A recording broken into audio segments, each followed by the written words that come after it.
Shabbat Shalom. Shalom. Shabbat Shalom. Bueno, la parashá de esta semana se llama Miqués.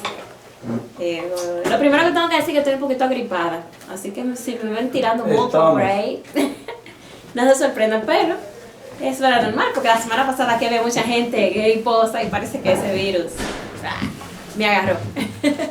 Pero nada, lo importante es que estamos aquí, ya hoy es el último día de la fiesta de Hanukkah. Y estamos muy contentos por eso, porque ya hoy concluimos esta hermosa festividad de Hanukkah.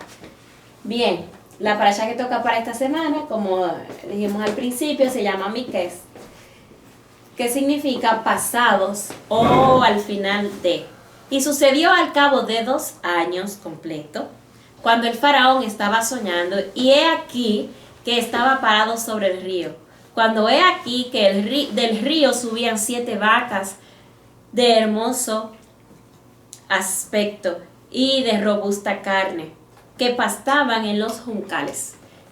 Para refrescar un poquito sobre lo que hablábamos la semana pasada, estábamos analizando sobre la vida de Yosef cuando fue enviado a Egipto. Y bueno, ya nosotros sabemos que lo acusaron falsamente y que Yosef terminó preso. Al caer preso, pues Hashem pone en el camino de él 2 hombres y cada uno tiene un sueño. Yosef interpreta su sueño, pero debemos recordar que él le dice al copero que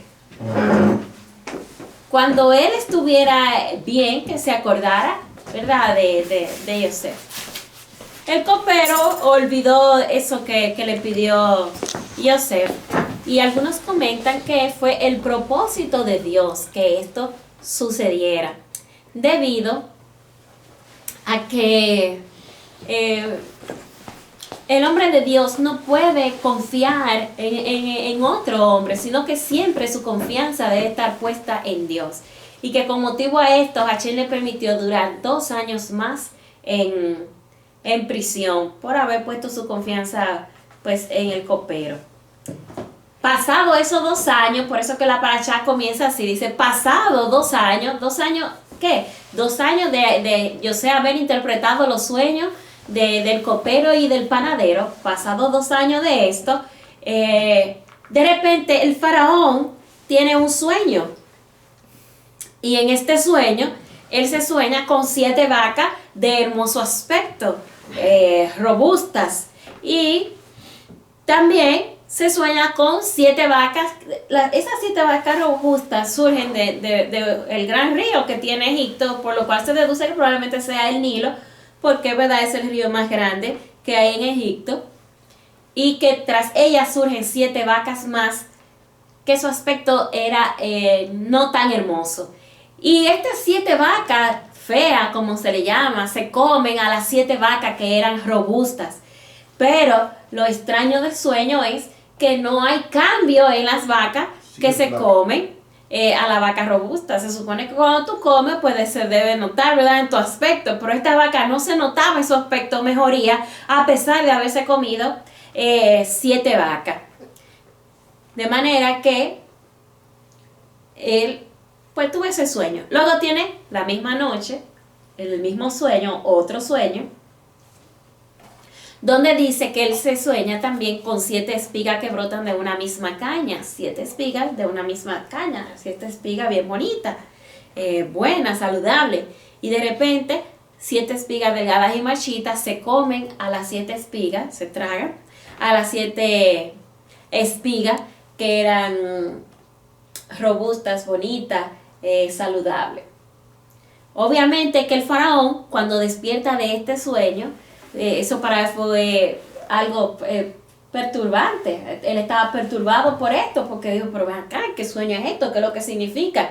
Y obviamente que como faraón, y que está rodeado de astrólogos, de sabios, de adivinos, de hechiceros, él mandó a buscar a todo su ejército de gente para que le trataran de interpretar este sueño. Y sucede lo mismo que sucedió en el libro de Daniel con Nabucodonosor, que cuando trata de interpretar el sueño, todos comienzan a dar una interpretación conforme a lo que ellos creen que significa el sueño. Por ejemplo, una de las interpretaciones que se dijo fue que te nacerían, esas 7 representaciones, te nacerían 7 hijas. Y que esas 7 hijas iban a morir durante su vida. Esa fue una de las interpretaciones que se le dio. Otra interpretación que se le dio es que serían 7 reinos y que esos 7 reinos serían después conquistados. Que él iba a levantar 7 reinos y que luego serían conquistados esos 7 reinos. Otros interpretaron, según el libro de Yacer, que serían 7 ciudades que él iba a construir y que esas 7 ciudades iban a ser destruidas.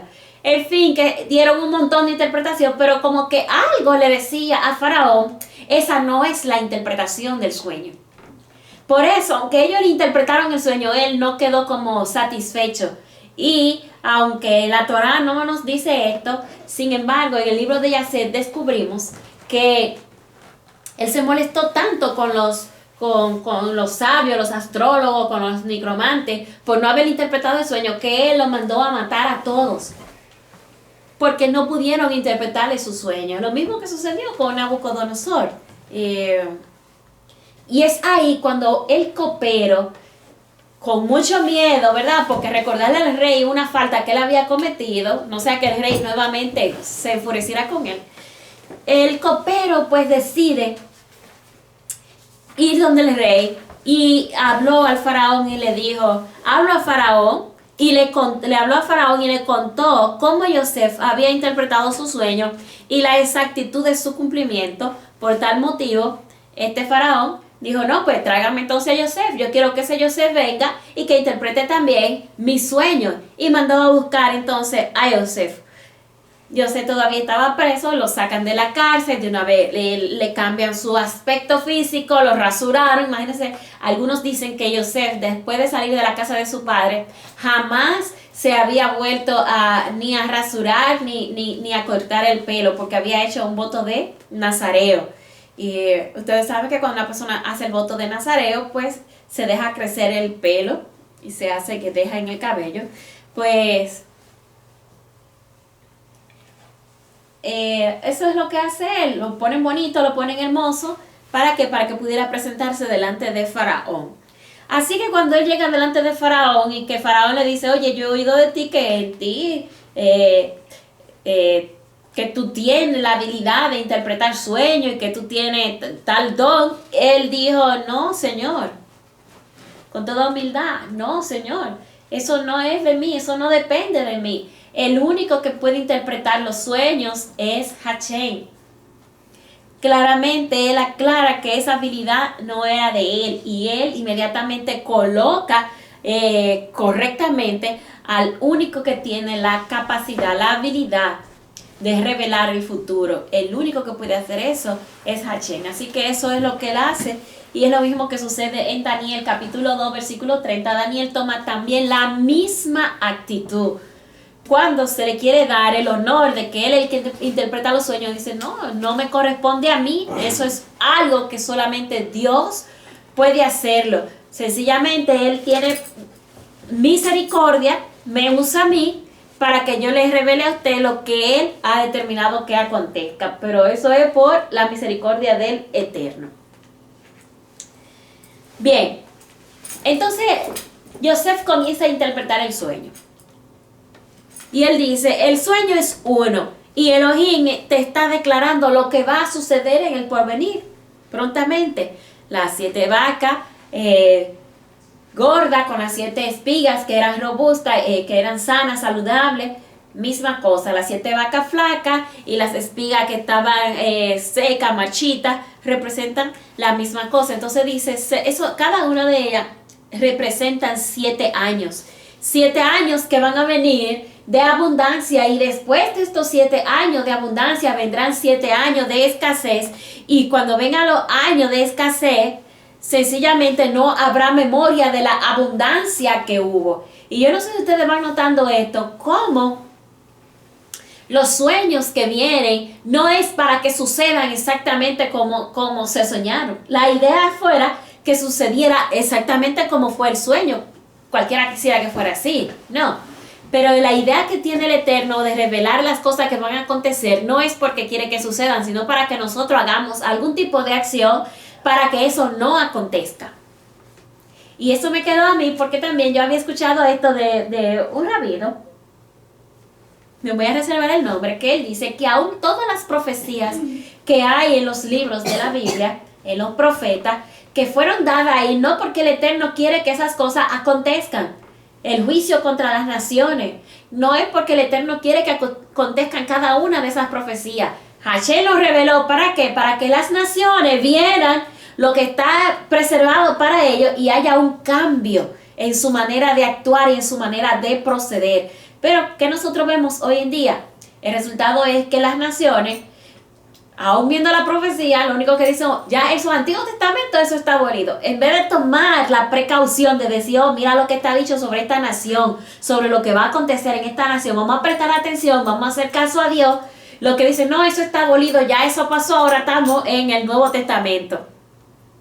Y ese es el mayor problema que nosotros padecemos hoy día. Sí, y hay varios casos que se pueden poner como ejemplo. Uno de esos es el mismo sueño que tú acabas de hablar, de los sueños de Faraón. ¿Entiendes? Es decir, aunque vino la hambruna, vino la escasez en toda la tierra, Egipto no pasó por esa situación. Exacto. ¿Entiendes? Otro caso es el de Nínive. Exacto. ¿Entiendes? Nínive, en el caso de Jonás. Cuando el rey de Nínive escuchó la profecía, dijo, no, espérate, vamos a hacer algo para que entonces esto no nos acontezca. Dice que entró en Techubá, en arrepentimiento y en ayuno. Al entrar en arrepentimiento y en ayuno, dice entonces que esto no le vino, que la misericordia de Hashem fue establecido sobre el rey y sobre toda la ciudad de los ninivistas. Y no aconteció el juicio que había de venir para ellos. Ya, porque la idea de Dios no es traer mal a la tierra. Dios lo que quiere es traer el bien. Dios lo que quiere es que sus hijos caminen en camino correcto, en camino de bondad, en camino de misericordia, que amen al prójimo, que lo amen a Él, que abandonen la idolatría. Esa es la idea que tiene el Eterno, que las naciones hagan. Y obviamente que pues hagan bien a su santa ciudad, que es Jerusalén. Que todas las naciones de la tierra pues le tengan en gran estima, porque la ciudad que el Eterno ha escogido, sencillamente eso. Si se prestara atención a lo que dicen las Escrituras y los hombres, las mujeres, las naciones caminaran en pos de la palabra de Dios, pues muchas de esas profecías que hay ahí para el futuro hoy día habrían sido eliminadas. Muchos de los castigos que están predeterminados para las naciones hoy día fueran eliminados siempre y cuando el pueblo hiciera techubá, las personas, las naciones hicieran techubá, arrepentimiento, cambiaran de proceder. Bueno, el fin es que él ve estos 7 años seguidos de carestía. La repetición del sueño, él dice, lo que pasa es que este sueño viene pronto. La firmeza de que el sueño viene pronto, de que prontamente va a ser una pura realidad. Este sueño es así. Por eso se repite constantemente. El sueño viene el primero, viene el segundo, para que él supiera que Hashem tenía determinado esto. Enseñan los sabios que los sueños son una profecía de menor grado y su consecuencia depende de cómo se le interprete. De modo que si se le interpreta bien, el resultado será bueno. Por otro lado, el poder de tus acciones puede transformar un mal sueño en bueno, lo que acabo de decirle. A un sueño que fue malo aparentemente, pero tus acciones pueden transformar el resultado de ese sueño. Así que es nosotros cambiar. Y como le decía la semana pasada, también cómo se interpreta el sueño es muy importante. Como José interpretó el sueño del panadero y del copero, así mismo sucedió. Presagió para uno algo malo y para otro presagió algo bueno y así mismo sucedió. Y algo que usted dijo la semana pasada, que se explicó que no a todo el mundo se le puede decir el sueño. Oh, no, claro. Tiene que ser una persona que verdaderamente preparada, ¿verdad? Sí, porque hay personas que tienen poder en las palabras que pronuncian. No todos los seres humanos poseen este tipo de poder, sino algunos seres humanos específicos.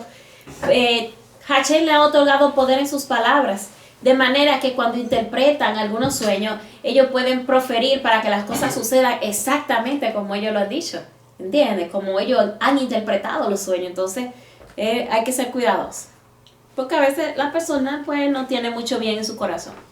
Recomendaciones que le da entonces Yosef a Faraón. A mí me encanta la actitud de este joven, porque es que él le dice el problema, pero también le da la solución al problema. Vienen 7 años de carencia, 7 años de abundancia, 7 años de carencia, pero aquí yo te doy las recomendaciones. Ya eso no estaba dentro de la interpretación del sueño. Ya esto es la sabiduría de Joseph puesta a prueba, su inteligencia, lo que Dios había hecho con él, la transformación que él había tenido, toda su vida, todo su aprendizaje que él había adquirido de su padre, que había adquirido de la casa de Potifar, que había adquirido en la cárcel. Todo esto se convirtió como en una experiencia para él, en un background que ahora él puede utilizarlo a su favor. Y él dice, le da las siguientes recomendaciones a Faraón. Él le dice: elíjase un hombre sabio y entendido y póngalo a cargo de toda la tierra de Egipto. Número 1. Recomendación número 2. Quien nómbrelo como un intendente sobre la tierra. Que prepare la tierra en los años de abundancia. Que junten todas las provisiones de los años buenos. Que almacenen trigo bajo la custodia de Faraón para el abastecimiento de las ciudades y lo guarden. Y lo guarden. Esa es la recomendación que él le da. Entonces, obviamente que Faraón comenzó a decir, pero ¿y dónde yo voy a conseguir un hombre con tal sabiduría que tenga la capacidad de almacenar, preparar la tierra, hacer que produzca, que almacene y que luego distribuya el fruto con equidad? ¿Dónde yo voy a encontrar un hombre sabio y entendido para que haga esto? Y él dijo, pues el hombre adecuado para hacer esto es Joseph. Eso lo dijo él. Este es el hombre adecuado para yo hacer este tipo de acción. Así que Faraón, al quedar asombrado con Joseph, con su entendimiento, decidió que él fuera ese hombre ideal. Lo cual obviamente que trajo disgusto entre sus nobles y sus sabios, porque este muchachito, siendo un esclavo, estando en prisión, de repente, ahora el Faraón quiere ponerlo como un jefe, como un líder de todo el mundo. Sí, y según dice, la misma autora dice que fue José quien le dio el consejo a Faraón de que buscara un hombre sabio, ¿entiendes? Y prudente, y con temor de Elohim, para que lo pusiera entonces a cargo de su. Faraón dice, oye, ¿y qué mejor hombre que tú? Ese hombre eres tú. Es decir, José está dando el consejo, pero nunca está pensando en sí mismo. Entonces Faraón le dice ahí mismo, no, pero ese hombre eres tú. Va a ser tú quien va a hacer todo lo que tú estás diciendo. Solamente yo estaré por encima de ti. Y dice, pero que aún habiendo dicho esa palabra, le entregue el anillo. Toma, para que tú firmes todo y hagas todo lo que tú tienes que hacer. Pero eso lo hizo porque cuando le dijo que tenía que estar con Elohim, o sea, que eso vino de Elohim, entonces el Faraón dijo, si pongo a otros sabios, eso tal cual, el único que estaba ahí verdaderamente con Elohim era. El único que tenía el espíritu. La era que estaba sí. Con Elohim. Sí. Y era el único que podía hacer eso porque. Exacto. Era el único que tenía el espíritu de Elohim, quien le había revelado verdaderamente Exacto. lo que iba a acontecer. Entonces, él lo que vio que el muchacho era el ideal para eso. Y según nos cuenta la tradición, el libro de Yacer y también en el Midrash dice, encontramos, Bereshit, encontramos que los nobles comenzaron a poner alguna traba para impedir que Joseph fuera el elegido. Y comenzaron a decir, pero tú estás viendo que un muchacho incapaz. Es joven. Es joven, no sabe idiomas. ¿Cómo tú lo vas a poner en esa posición? Y según cuenta, para llegar al trono de Faraón había que subir una escalera de 70 peldaños. Entonces, cuando una persona se presentaba ante Faraón, pues podía ir al tercer peldaño y desde ahí conversar con Faraón. Tercer peldaño. Ahora, a menos que fuera una persona completamente entendida, podía seguir subiendo cada escalón. Y dice que el Faraón dijo, le voy a demostrar que él es un joven capaz. Y el Faraón comenzó a hablarle a él en todos los idiomas y se sorprendió de la capacidad de Joseph, que podía hablar en 70 idiomas. Pero según cuenta la tradición, la noche anterior, el ángel Gabriel había visitado a Joseph y lo capacitó.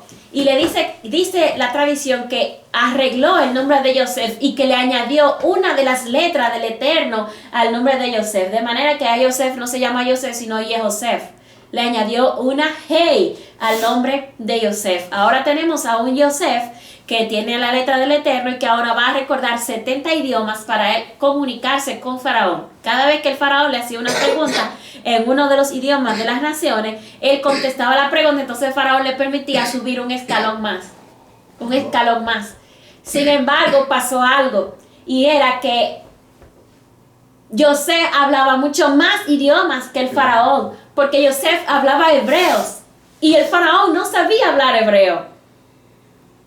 Ahí estaba la diferencia. Entonces el Faraón le dijo a Yosef, por favor, no declare que yo no sé hablar hebreo. Guárdame este secreto, le dijo el Faraón a Yosef. ¿Por qué? Porque era muy importante que el Faraón sea considerado el más grande, el más prominente, el primer lugar, y que no quería permitir tampoco que este muchacho se le fuera por encima. Así que le dijo, guárdame el secreto, no le diga a nadie que yo no sé hablar hebreo. Le dice que yo no sé hablar hebreo. Y solamente en el trono seré yo mayor. Exactamente.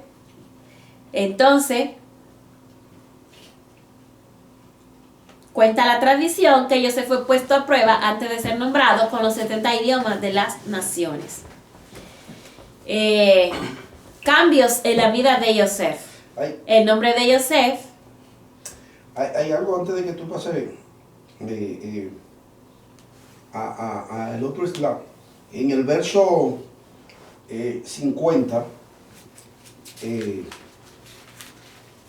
del capítulo 41 dice: antes de que viniesen los años de carestía, José tuvo 2 hijos de Asenet, hija de Potifar. Yo voy para allá. ¿Tú para ahí? Hoy sí, claro. Okay. Sí, está en el nombre, ¿verdad? De Sarat Panea. Sarat Panea. Cambios en la vida de Yosef. El nombre de Yosef, Sarat Panea. que significa el que añade. Recuerden que fue su madre que le puso ese nombre, el que añade. Pues ahora el faraón le dijo, no te llamarás más Yosef, sino que será tu nombre Safenah Panea. Como la película, ¿verdad? Me sorprende mucho la serie que están dando de José de Egipto, porque está muy acorde con la Panea, porque aquí parece, o se pronuncia así, porque aquí parece Sanat con una S-A-F, pero no tiene esa para. Ya, es por la versión. Ah, la versión. Ajá. Pero yo leí Sanat Panea porque la versión. Ajá. Sí, es distinto. Pero es Safenah. Safenah. Paneah. Interpretador de mensajes crípticos. Ese fue el nombre que le dio Faraón a Yosef. Entonces, de la descendencia, también le cambió de estatus. Dice que le dio por esposa a Asenat, hija del sacerdote de On. Pero algo interesante que aparece, Asenat. Algo interesante que aparece sobre esta muchacha, que a diferencia de cómo lo presenta la serie, según la Torá, comentarios que tiene la Torá, dice que esta muchacha era hija de Potifar, que Asenat era hija de Potifar, y que ella fue una de las que atestiguó a favor de Yosef. Yosef estuvo siempre enamorado de ella, por eso obviamente no le iba a prestar atención a su madre cuando se le brindó, pero también porque él era un hombre de Dios. Entonces, como regalo y para restituirlo a su posición de donde había sido criticado, entonces una manera de restituirle fue dándole su propia hija como esposa. Así que Potifar le tuvo que dar su hija como esposa a Yosef. De esa descendencia de Asenat, obviamente que Asenat hizo conversión a la religión de Yosef, Safenah Panea. De esa descendencia tuvieron 2 hijos. El primero, que se llamó Manasés, que significa Hashem me ha hecho olvidar todas mis penas y la casa de mi padre, porque él había sufrido mucho porque había sido sacado de su casa. Y el segundo hijo le puso por nombre Efraín. Dice que Hashem le ha hecho fructífero en la tierra de su sufrimiento. Fíjate que Efraín tiene un nombre profético, que Hashem le ha hecho fructífero en la tierra de su sufrimiento. De hecho, cuando nosotros miramos lo que sucedió con la tribu de Efraín, que hoy día está dispersa entre las naciones, fíjate cómo el nombre proféticamente se acomoda, le ha hecho fructífero. ¿Por qué? Porque Jacob, una de las profecías que tira sobre Efraín es que de él saldrían multitudes de naciones. O sea que es un nombre profético que Yosef, sin darse cuenta, le está poniendo a su hijo, porque le puso fructífero. Lo que él no sabía era que a partir de Efraín iban a salir multitudes de naciones. Y es por esto que en todas partes de la tierra, donde quiera que se encuentre un hijo de la tribu de Efraín, que ellos comienzan a buscar a Dios. Han formado miles de naciones en todo el globo terráqueo, y esas naciones hoy día buscan a Dios. ¿Por qué? Porque son descendientes de Efraín. ¿Ve? Entonces, eso es lo que significa fructífero. Los años de abundancia. José comenzó a acumular tanto cereal como la arena del mar. Y dice la Torá que añadió tanto y tanto cereal que hubo un momento que ya no había número para guardar, decir qué cantidad de cereal tenemos, que los números se habían agotado. Y fíjate que los números son infinitos en la matemática, pero en ese entonces en Egipto parece que la matemática no estaba muy avanzada. Así que los números que tienen están limitados, y había llegado a su número, al tope del número que ellos conocían. Se acumuló mucho grano. Después de esto, pasado de esto, entonces vienen los años de carestía. Y hubo hambre en toda la tierra, pero en Egipto, a diferencia de las demás tierras, dice, había pan. Sí, quiero retomar nuevamente el verso 50, porque tú no, lo que yo quería decir, tú no lo tocaste. Okay. Y dice, antes de que viniesen los años de carestía, José tuvo 2 hijos de Asené, hijos de Potifar. Ok, según cuentan los sabios, o dicen los sabios sobre esto, ellos resaltan el hecho de que antes de que vinieran los tiempos de necesidad, José tuvo los dos hijos, lo tuvo en los tiempos de la abundancia. De aquí los sabios dan una recomendación. ¿Cuál es la recomendación que ellos dan? Que ellos dicen que en tiempos de carestía, en tiempos donde hay necesidad económica, donde hay problema económicamente, la pareja debe de abstenerse de tener hijos. ¿Entiendes? De procrear. ¿Por qué?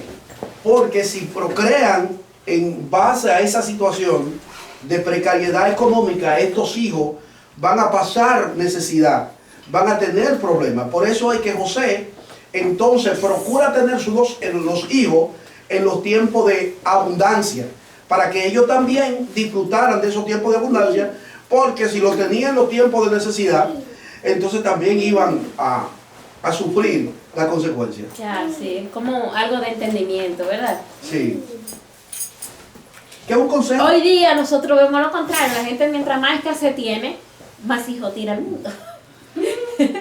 Y sí, de verdad. Entonces la gente, mientras más puede, menos hijos quiere tener. Como una contradicción, ¿verdad?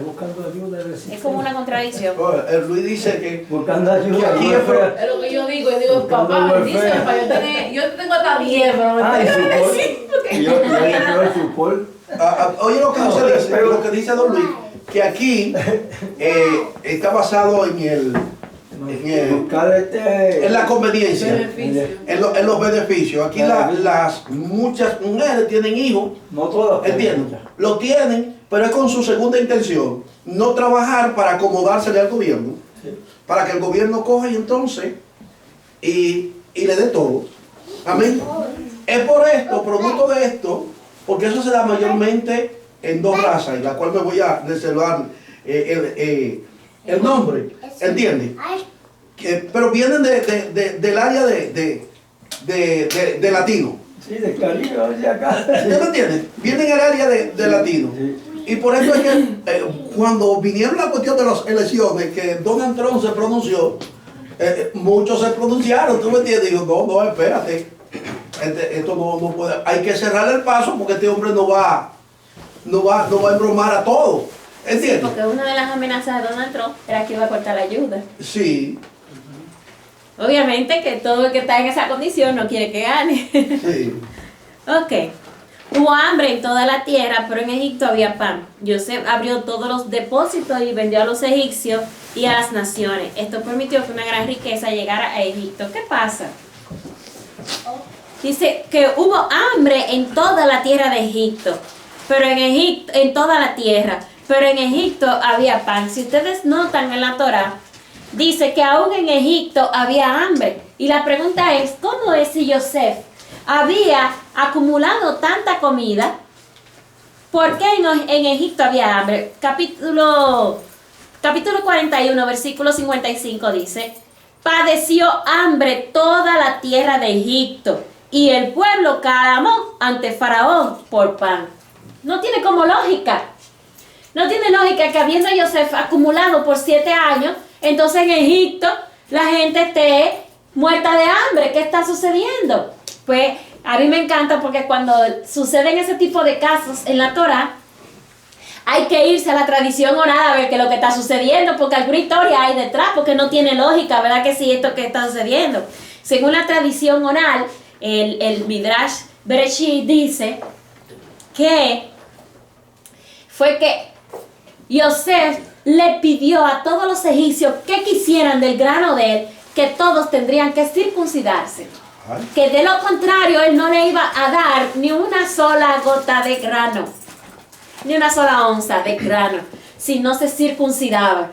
Dice que Yosef hizo esto premeditadamente. Él sabía que sus hermanos iban a traer toda su familia, su descendencia, y que ellos tenían un pacto con Dios de circuncisión, y él no quería que cuando ellos llegaran a la tierra de Egipto se les prohibiera a ellos la circuncisión. Entonces la mejor manera de hacer esto era obligando a los egipcios a ellos circuncidarse, promoviendo la circuncisión entre ellos. Cuando la gente va donde Faraón, muerta del hambre, porque nadie quiere circuncidarse, va donde Faraón a decirle: ¿tú sabes lo que José está pidiendo? Está pidiendo que nos circuncidemos. Entonces dice Faraón: él es el que está a cargo de eso, y él es el que sabe lo que tiene que pedir, y punto. Hagan lo que él dice. Y mandó a la gente para atrás a circuncidarse. Pues por eso hubo hambre en Egipto. Por eso ahora comprendemos el texto de la Torá que dice: padeció hambre toda la tierra de Egipto, y el pueblo clamó ante Faraón por pan. Y dijo el Faraón a todo Egipto: vayan ante José, lo que él les diga, hagan. Y José lo que estaba diciendo era: circuncídense y vengan a buscar comida que hay. Y ahí todo Egipto fue circuncidado. A ver, tiene una pregunta. Una condición. ¿Cómo ellos saben que ella le circuncida cosa? Oh, porque lo dice la tradición. Así lo dice la tradición. Ay, qué agrio de Sevilla.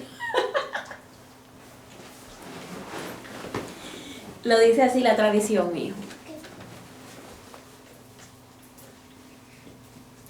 Cuando el hambre se extendió por toda la faz de la tierra, abrió José todos los graneros y vendió provisiones a Egipto. Y se agravó mucho el hambre en toda la tierra de Egipto. Se agravó el hambre porque había muchos rebeldes. Entonces, hasta que no obedecieron a la voz de José, pues él no le dio provisión.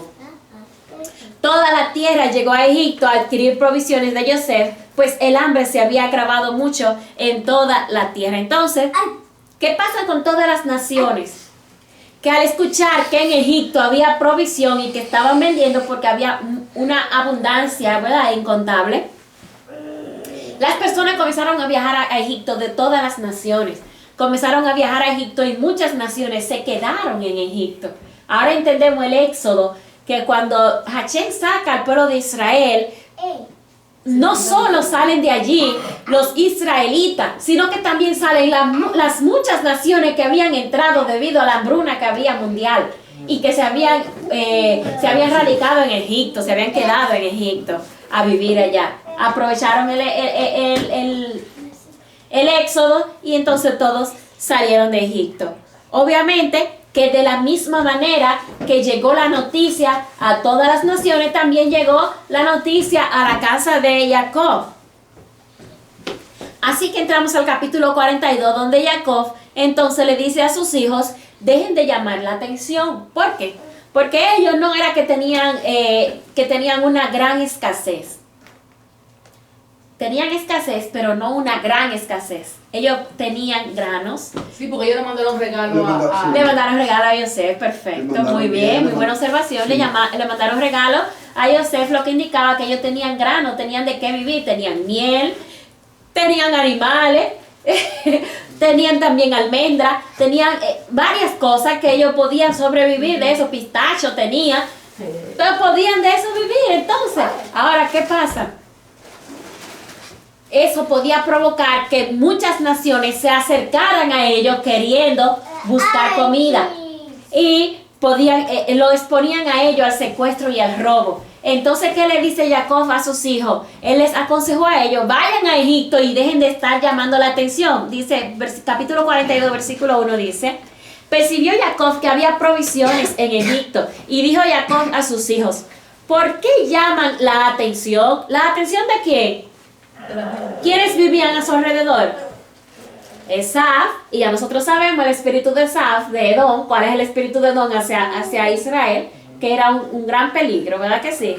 Y tenemos también los cananeos que vivían en ese territorio. O sea, que ellos estaban presumiendo de... Yes. Estaban presumiendo y él le dijo, dejen de llamar la atención. ¿Qué podemos aprender nosotros de esto? Que cuando estamos en un tiempo de escasez, donde muchas personas pueden estar viviendo escasez, pero Hashem nos ha bendecido a nosotros, tenemos que evitar andar de presumido, haciendo creer a la gente que uno tiene. No sé para qué. Ah, sí. Eso hay que evitarlo. Esa no es la actitud de un hombre de Dios, de una mujer de Dios, ser presumido. Hay que ser humilde. Hay que tratar de ser lo más humilde posible, porque a las personas que son muy presumidas les suceden cosas malas.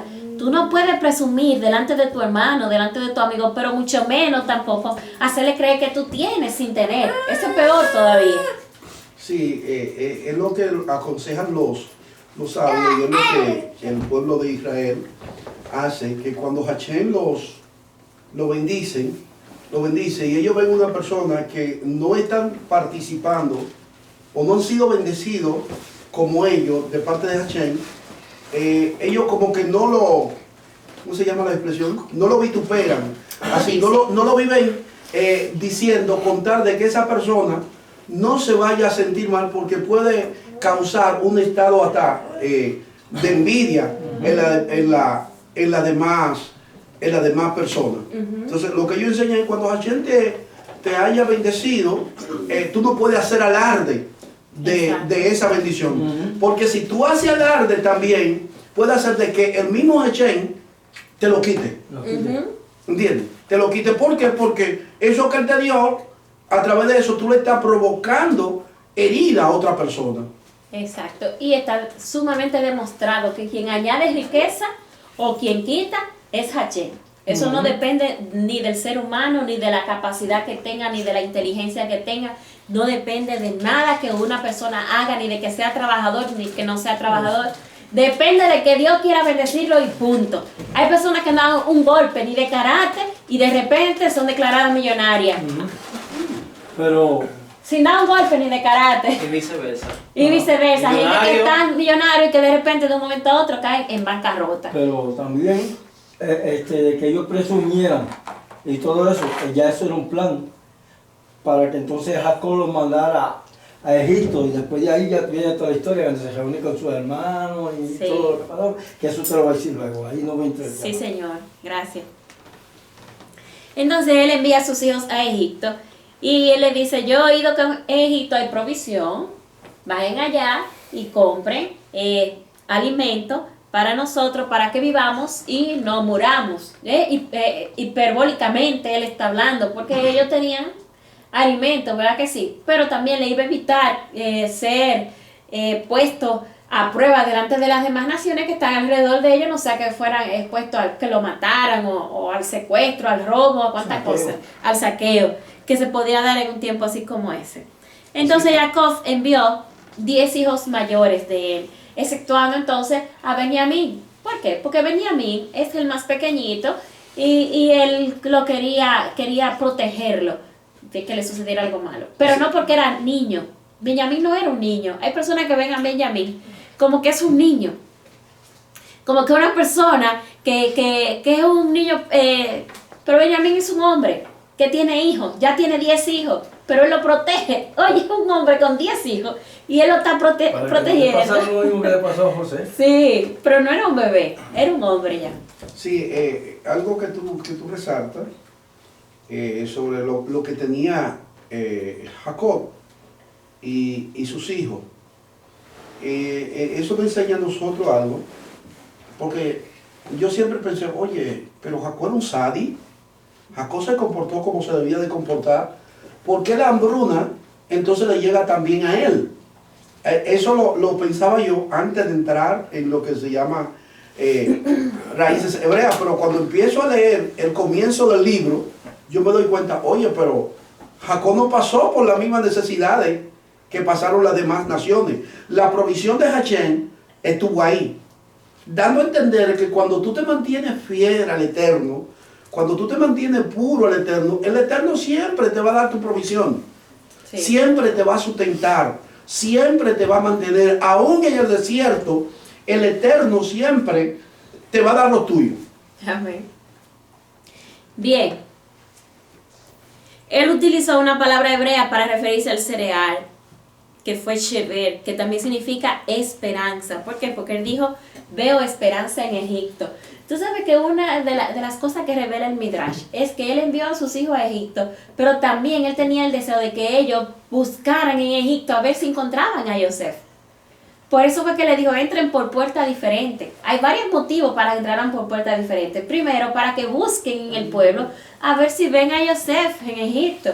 Número 1. Y número 2, para evitar el mal de ojo, porque eran jóvenes, que eran robustos, eran elegantes, los hijos de Yosef. Y él tenía miedo de que lo vieran a todos juntos, por eso le dijo, entren por puertas diferentes. ¿Qué fue? ¿Qué pasa? ¿Lo dijo de qué?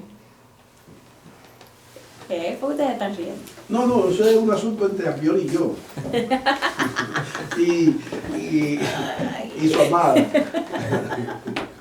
Yo creo que vi. Ah, Yo creo que vi. Me pongo allá al lado, Ambiol. Ay, no lo digan en cámara ya.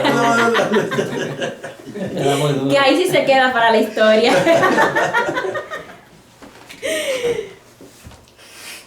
Sin truco, no se ponga la gafa. No ha podido ponerse la orden.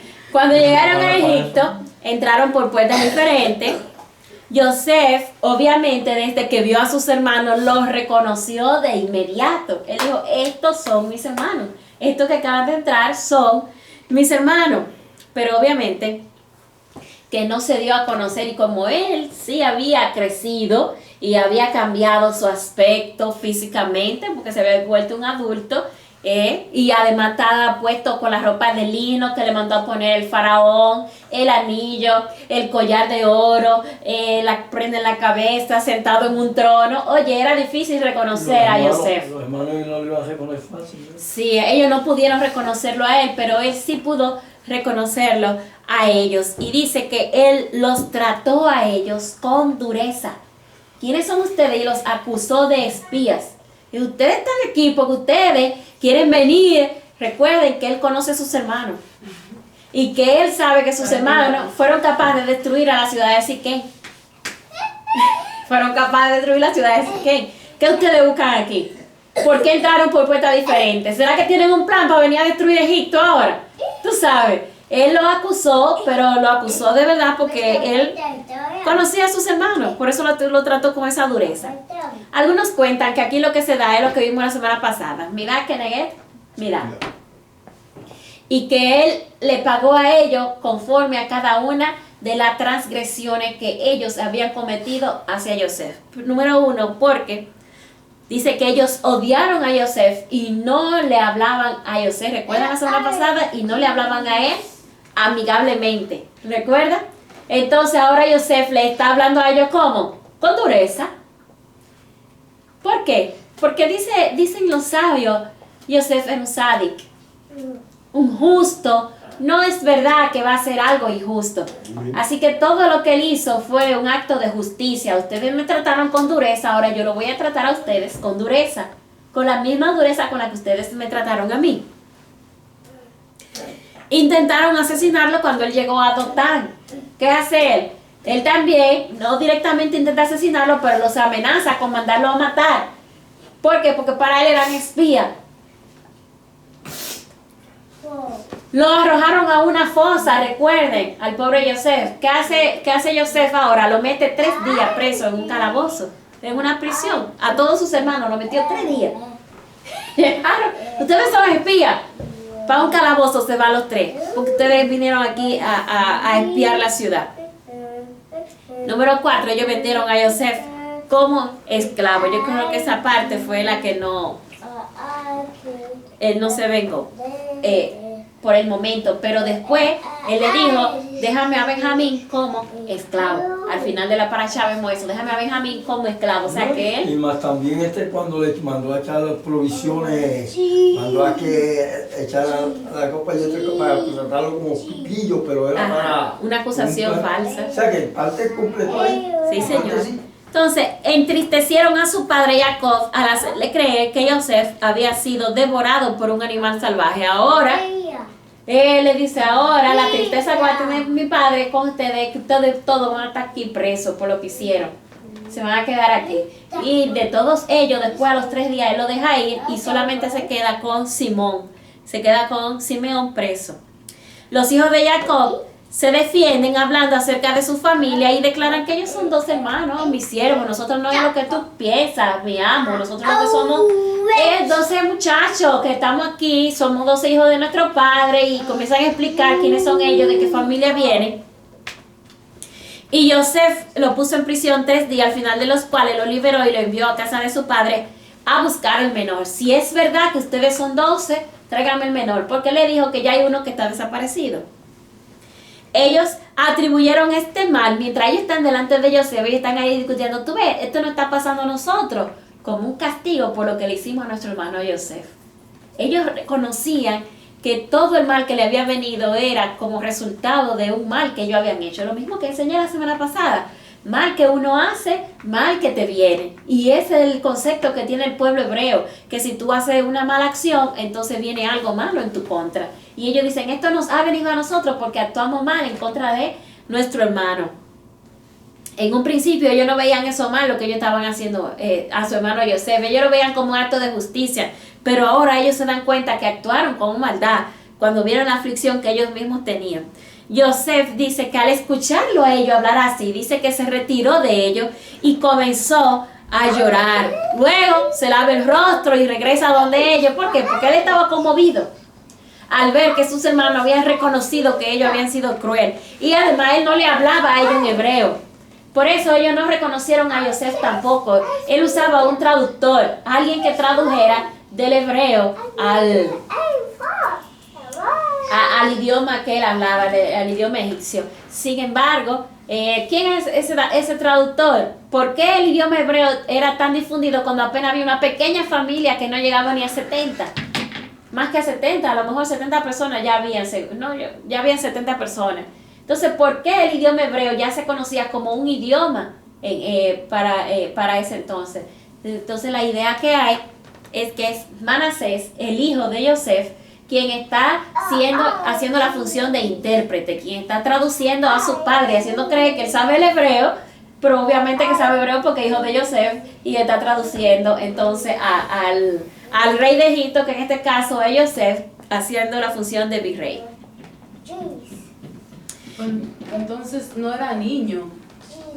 Él no era un niño, entonces los hijos de José eran adultos y eran traductores.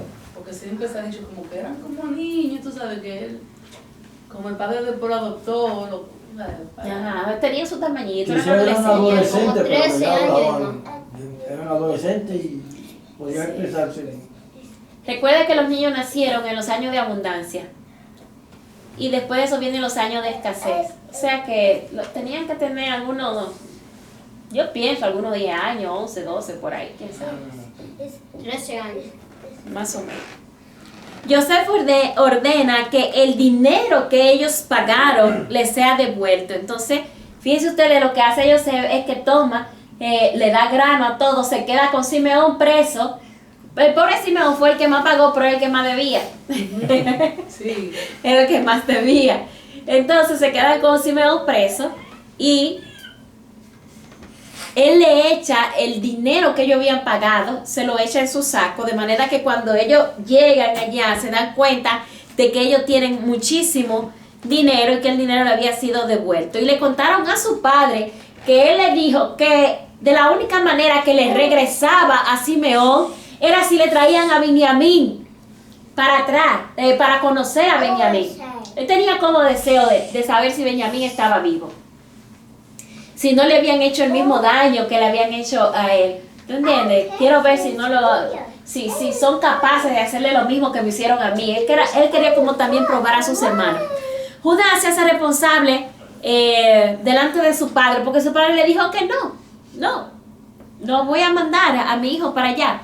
A mi hijo más pequeño no lo voy a enviar, no quiso enviarlo, por ningún motivo quería enviarlo. Y no es hasta que se acaba la provisión, que ahora sí es verdad que no había comida para nada, exceptuando lo que ellos producían, que entonces Judá le dice: papá, mándame, yo me voy a hacer responsable del muchacho, yo me hago responsable de traértelo. Y el padre, pues no queda otro remedio, porque si no iban a morir de hambre, pues decide mandarlo. Con todo y eso le envían los regalos que ya hemos mencionado: bálsamo, miel, cera, pistacho y almendra.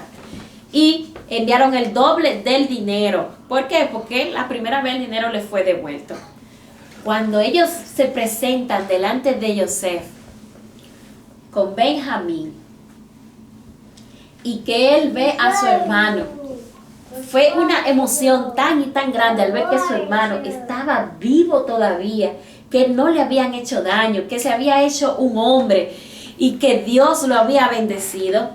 Dice que él mandó a preparar carne para ellos. Señores, recuerden que no es algo simple lo que está mandando a hacer Yosef. Es en Egipto donde los animales son idolatrados. Fue mandar a coger un animal que era considerado un ídolo, sacrificarlo para cocinarlo a sus hermanos. Y no solo eso, recuerden que los hebreos comen carne, pero no comen el nervio ciático, que es una carne especial. Son hijos de Jacob, no comen el nervio ciático. Es una carne especial que ellos comen solamente, o del frente, o que le hayan hecho un trabajo especial a la parte de atrás para poder comerla.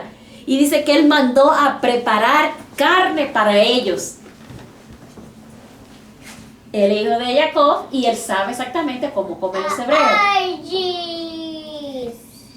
Dice que fueron llevados al palacio. Ellos quisieron devolver el dinero que fueron encontrados en sus costales, pero sencillamente Yosef le dijo: eso fue un regalo de Hashem, porque el dinero que ustedes pagaron yo lo tengo, así que lo que ustedes tienen fue un regalo de Hashem. Y le presentaron a Benjamín, mas él tuvo que salir porque no aguantaba la emoción al ver a su hermano. Todos comieron ante él y fueron organizados en la mesa de mayor a menor en orden de edad.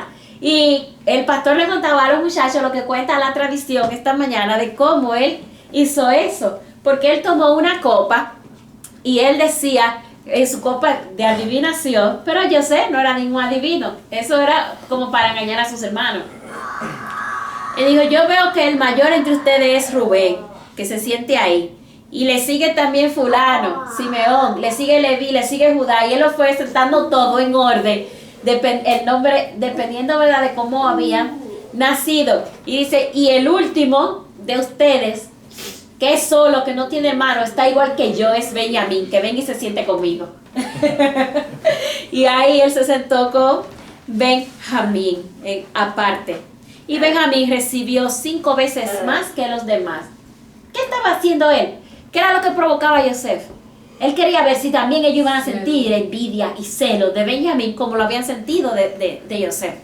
Deja ver cómo ellos se manifiestan, cómo ellos tratan a Yosef, a Benjamín, a ver si tienen la misma situación. Cuando él se sienta a hablar con Benjamín, que Benjamín comienza a contarle sobre su vida, y le dice Benjamín: yo tengo 10 hijos.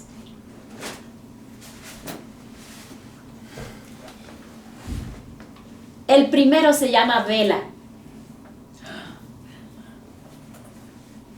En Génesis 46, 21 están los nombres de los 10 hijos, pero hoy yo le voy a dar la interpretación que tienen del hebreo, lo que significan esos 10 nombres. Bela fue tragado por los extranjeros. Dice, yo tenía un hermano, le contó a Yosef, yo tenía un hermano, y en honor a él le he puesto nombre a mis 10 hijos. El primero se llama Bela, que significa que mi hermano fue tragado por los extranjeros y no sé dónde se encuentra. El número 2 se llamaba Bejer. Fue el primogénito de nuestra madre. El número 3 se llamaba Asbel. Fue tomado cautivo. El número 4 se llama Gera. Vive en un país extranjero. El número 5 se llama Naamán. Sus actos eran maravillosos. El número 5 se llamaba Ají, hermano. Fue mi hermano tanto de madre como de padre. El sexto se llamaba Ros. Él fue mi líder. El séptimo se llamaba Mupin. Era física y espiritualmente hermoso. ¿Por qué? Porque guardaba mitzvot, amaba la Torá, obedecía a los mandamientos del Eterno. El próximo se llamaba Hupin, no estuvo en mi casamiento. Sí. Y el último se llamaba Ar. Descenderé enlutado a la tumba por su pérdida. O sea que lo que él tiene es un dolor por la pérdida de su hermano, y todos los nombres que dio a cada uno de sus hijos, todos iban acorde o en relación a ese hermano que él había perdido. Cuando Yosef oyó esto, volvió a llorar, porque dijo, ¿por qué hombre es este? ¿Cuánta falta que yo le he hecho a él? Fue lo que él vio. Yo le he hecho mucha falta a mi hermano. ¿Cómo le puso su nombre profético? Y yo le puse por eso el pasaje de dónde se encuentran los nombres. Hoy le di la traducción, pero ¿dónde se encuentran esos nombres? Ahí así mismo están puestos los nombres en la Biblia, Génesis 46, 21. Y aquí viene entonces ya lo que es la última prueba. Y la última prueba dice que los hombres fueron despedidos y Yosef mandó a colocar una vez más el dinero de nuevo en la bolsa de ellos, y mandó también a poner la supuesta copa de adivinación. Aquí, ahí le añadió un ingrediente de mala copa. Sí, a la bolsa de Benjamín. Y todo fue un plan bien tramado. Comienzan a revisar, cuando ellos todavía están dentro de la ciudad, comienzan a revisar, ay, el rey mandó a ver porque se le perdió su copa de adivinación. Y mandaron a buscar entonces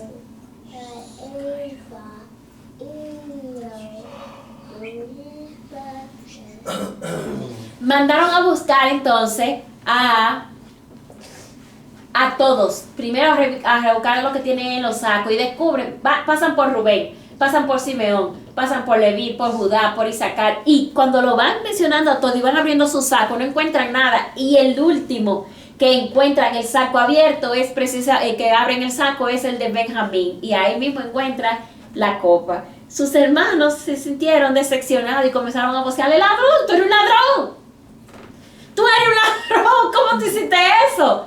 Eres un ladrón, nos has sometido a la desgracia. Ellos creyeron que Benjamín verdaderamente había robado la copa.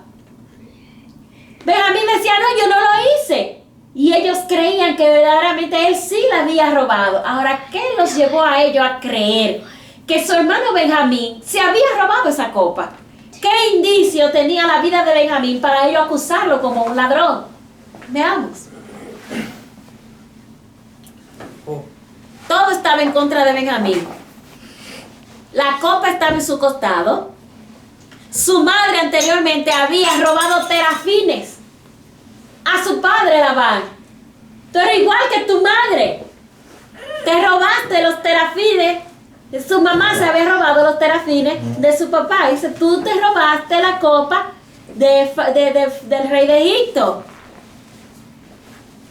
Otra cosa es que la copa era una copa supuestamente de adivinación y se podía pensar, pero si te la robaste para averiguar dónde está Yosef.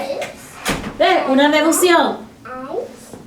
Y obviamente que él tenía él tenía también la idea de que él podía recuperar tal vez a su hermano. Pero todo eso fue una mentira y todo eso fue un puro invento y todo fue algo programado por Yosef para poder quedarse con su hermano. Judas. Y también yo creo que para ver si ellos iban a hacer lo mismo, como si se iban a deshacer, como sí, cógelo, Sí. para librarse de ellos. Entonces, ahora vemos un cambio en la vida de esos hermanos. ¿Por qué? Porque cuando ellos dicen, en el saco de quien tú encuentres la copa, ese será tu esclavo, ese será esclavo del rey. Ellos dicen, no, si hay uno, hasta puede matarlo. Si hay uno donde tiene la copa, porque yo estaba seguro de que ellos no tenían la copa. Al ver que Benjamín tiene la copa, entonces se quieren llevar a Benjamín y todos ellos van. Van para que no, el rey José dice, no, váyanse todos ustedes para donde su padre y déjenme solamente a Benjamín. Y ahí es que Joseph tiene que interceder por su hermano. ¿Por qué? Porque Judá se hizo responsable. Señores, la continuación de esta historia la vamos a tener la semana que entra. La parasha queda exactamente ahí, en el momento más emocionante, en el que Judá intercede. Que sabemos la película que siempre en el mismo. Sí.